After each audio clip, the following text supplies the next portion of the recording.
Վանյանից բարև ձեզ, պարոն Վանեցյան, եթե կարելի է ձեզ հարց ունենք։ Երկու բարձրացենք ու Պարոն Վանեցյան, նախ այս նախաձեռնությունը որքանով կարող է, այսպես ասած, ազդել իշխանությունների այն դիրքորոշումների վրա, որոնք նրանք այսօր արտահայտում են։ Հնարավոր է հետ կանգնեն այս կոշտ դիրքորոշումից, տեսնելով, որ հանրությունը եկեղեցու կողքին է։ անկեղծ ասած, ես շատ մեծ հույս ունեմ, որ տենց է լինելու է։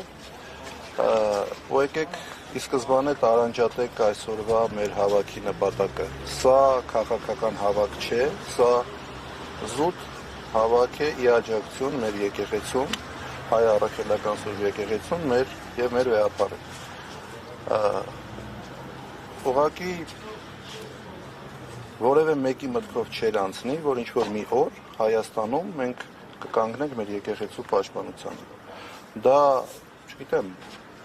ամենավատ երազում չէին կարող նման բան տեսնել, ցավոք սրտի դա էլ տեսանք։ Տեսանք Արցախի կորուստ, տեսանք հազարավոր զոհեր, տեսանք հայրենիքի ուրացում եւ ցավոք սրտի տեսնում ենք մի բան, որը ելի չէին կարող պատկերացնել։ Ժողովուրդը, ես կարծում եմ, այսօր մեծ բազմությամբ կլինեն այստեղ եւ իրենց աջակցությունը կհայտնեն հայ առաքելական սուրբ եկեղեցուն եւ վեհապարին եւ իշխանությունները նաեւ կտեսնեն, որ եկեղեցին ունի իր հետևորդները, իր նվիրալները եւ իր պաշտպանները։ Փաշինյանն իրեն համարում է եկեղեցու հավատարիմ հետևորդը, ավելին խումբ է ձևավորելու մասին հայտարարություն է հնչեցրել եւ այնտեղ կետերով, որ ամեն օր աղոթեն, բախտի հետ կապված։ Փաշինյանը ոչ վաղ անցյալում իրան նաեւ Հիսուսի հետ էր համեմատում, եթե կհիշեք։ Նման համեմատություններ անող մարդուն մեկնաբանելը անշնորհակալ գործ է։ Իդերչու նպատակը որն է, պարոն Վանեցյան, 2018-ին եղավ փորձ հեռացնելու կաթողիկոսին, բայց կարծեք թե հետ կանգնեցին։ Հիմա նպատակը որն է, կրկին վերսկսելու այդ գործընթացը։ Եկեղեցին մեր պետության հիմնասյունն է։ Եկեղեցին դա այն հիմնական ինստիտուտն է, որը միշտ եղել է հայապահպանության ակունքներում։ Եվ մենք պատմության մեջ ունենք բազմաթիվ օրինակներ, եւ եկեղեցին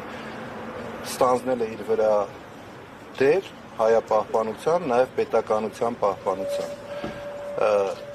Այս մարդիկ փորձում են քանդել մեր պետության հիմքերը եւ ես կարծում եմ, սա հերթական քայլերից է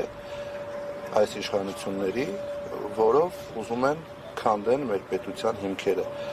որպեսզի մենք կորցնենք մեր ինքնությունը, մեր հավատը, մեր ամեն ինչը։ Պարոն Վանեցյան, ինչու իրավապահ չի զբաղվում, ուժային կառույցները չեն զբաղվում Նիկոլ Փաշինյանի այս հայտարարությամբ, չէ՞ որ նա պետության ղեկավար է, որը չպետք է խառնվի եկեղեցու ներքին գործերին։ Ինչու որևէ քայլ չի անում, օրինակ ազգային անվտանգության ծառայությունը։ Համարության հստակ տապալում ունենք այստեղ։ Իմ համար շատ բարդ է դրա մասին խոսել, որովհետև դուք գիտեք, ես մշտապես իմ հրապարակային ելույթներում փորձել եմ չթիրախավորեմ իրավապահ համակարգին, մասնավորապես ազգային անվտանգության ծառայությանը, թույլ տվեք եւս այս անգամ թողեմ այս հարցը առանց մեկնաբանության։ Քաղաքացիական պատերազմ հրահրելու վտանգներ տեսնում եք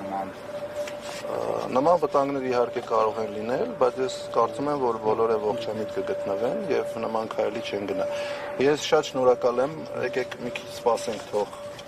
բոլորը գան, անպայման էլի կզրուցենք։ Շատ շնորհակալություն։ Կարիք չկա նոր կաթողիկոսի եւ նրանք եկեղեցու